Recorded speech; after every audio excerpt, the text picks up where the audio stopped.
সিলেট আসছি আর 7 রঙের চা খাবো না তা কেমন করে হয়। এখানে হচ্ছে আমরা 7 রঙের চা খাওয়ার জন্য চলে আসলাম। তো দেখি 7 রঙের চাটা কিভাবে তৈরি করা হয়। Let's go.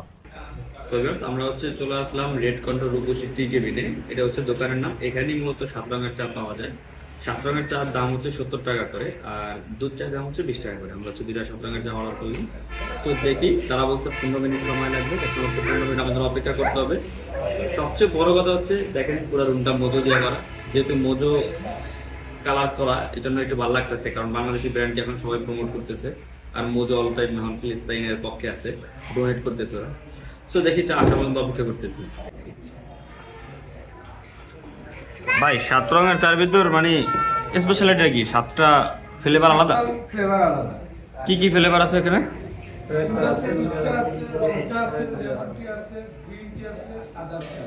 আচ্ছা, তো এই হচ্ছে 7 রঙের চা। দেখতে পাচ্ছেন যে 7টা ফ্লেভার, মানে হচ্ছে এখানে উপরেটা হচ্ছে দুধ চা, তারপর এটা রীতিমতো রং চা আছে, গ্রিন টি আছে, তারপর আরো কি কি টি আছে জানি না, নিচেরটা মনে হয় পানি। সো টেস্ট করে দেখতে হবে কোনটা কেমন লাগে। আমরা হচ্ছে দুইটা চা নিলাম দেখার জন্য। এই ইন্ডুলের লইগা কোনো শান্তি নেই, ও কাপ সুদ্ধা খাইতেছে। এ বেড়ে চুপ, কোনো চা খাবি না তুই। তুই একটু বলেন আবার কি চা? হ্যাঁ চুপ। এতে এক গ্লাস পুরা খাইব, এক গ্লাস চা পুরা খাইবে এতে।